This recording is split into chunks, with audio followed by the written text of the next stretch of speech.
E aí, criaturas da internet, eu sou Davi Calazans, esse é o Ponto em Comum. E qual será a diferença entre corrente alternada e corrente contínua? Bom, eu acho que a energia alternada é quando ela fica caindo e voltando o tempo inteiro. E a contínua é quando fica sempre funcionando.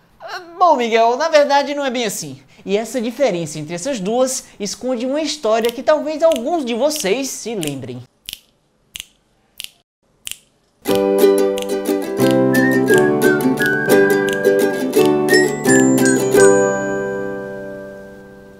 Essas duas formas de correntes travaram uma grande batalha no século XIX, que ficou conhecida como a Guerra das Correntes, sendo o uso da contínua defendido por Thomas Edison e da alternada por Nikola Tesla. Se quiser, você pode pausar esse vídeo e assistir a nossa série sobre o Tesla, só para dar uma refrescadinha na memória. Mas será que essa disputa era só uma questão de ego entre duas personalidades? Ou realmente existem diferenças cruciais entre os dois tipos de corrente? Bom, antes disso, vamos ver as semelhanças. Primeiramente, temos que entender que quando falamos de corrente, estamos falando de uma corrente de elétrons. Ou seja, o movimento de elétrons é que faz o seu computador, TV e geladeira ligarem e funcionarem. O que muda de um tipo de corrente para o outro é como acontece essa movimentação de elétrons. No caso da contínua, eles simplesmente fluem em um único sentido, como a água de um rio.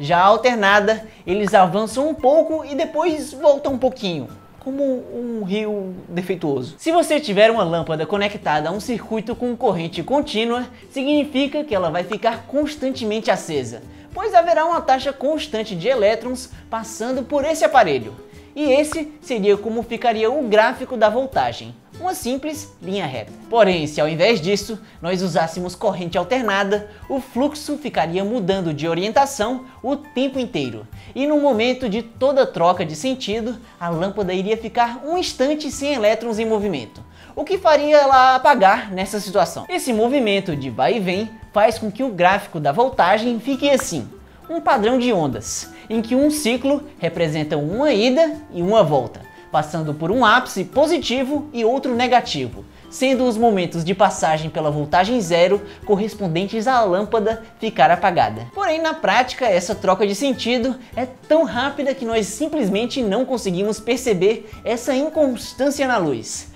De fato, esse ciclo de vai e vem de elétrons ocorre 50 ou 60 vezes por segundo, o que é bastante rápido. No caso da maioria dos países americanos, como o Brasil, é adotada a frequência de 60 vezes por segundo, ou 60 Hz. Já em muitos destinos na Europa, é encontrada a de 50 vezes por segundo, ou 50 Hz. Agora que vimos que a corrente contínua parece ser muito mais simples que a alternada, fica a dúvida: por que escolhemos usar essa maneira tão complicada de energia? Bom, o motivo é simples: dinheiro.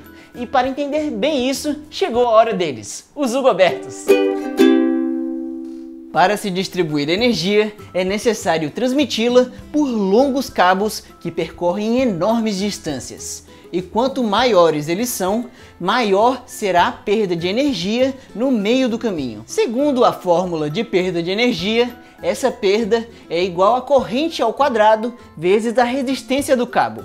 Ou seja, uma boa maneira de se diminuir essa perda toda seria diminuir a corrente, pois se ela cai pela metade, a perda se torna 4 vezes menor. E por sua vez, de acordo com essa outra fórmula, para se diminuir a corrente, é preciso aumentar a voltagem, pois para se transmitir uma dada quantidade de energia, esses dois valores são inversamente proporcionais. Veja como esse aumento de voltagem afetaria esses dois tipos de corrente de maneiras diferentes.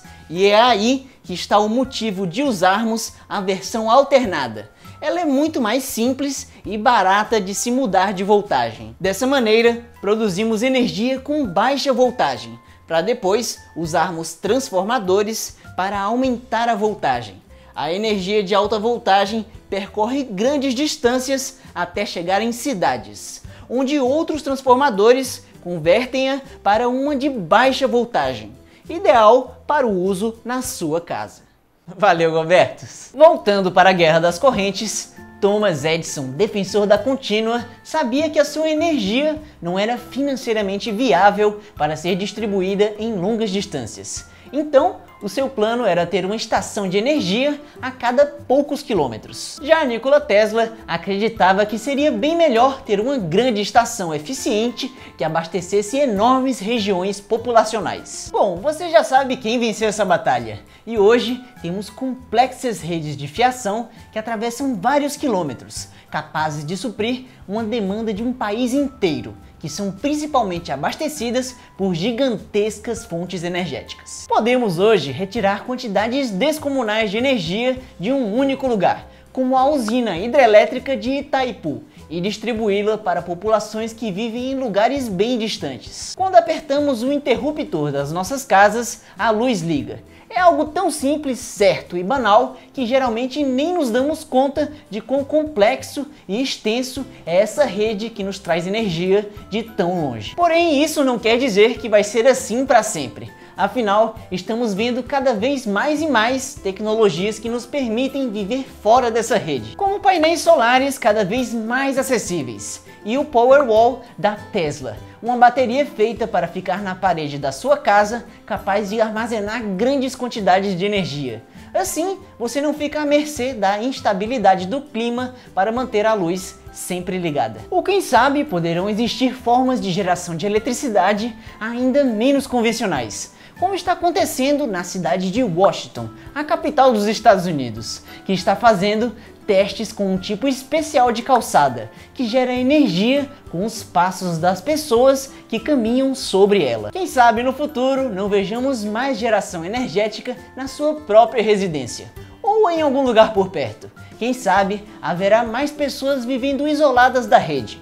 Bom, para saber disso, só o tempo dirá. E acho que por hoje é tudo, minha gente. Para variar, Nikola Tesla estava certo mais uma vez. E obrigado por assistir. Para continuar alternando, se inscreva no canal. E chegou mais uma semana com uma nova pergunta para vocês usarem a criatividade, que dessa vez é: qual a pior corrente que você já recebeu?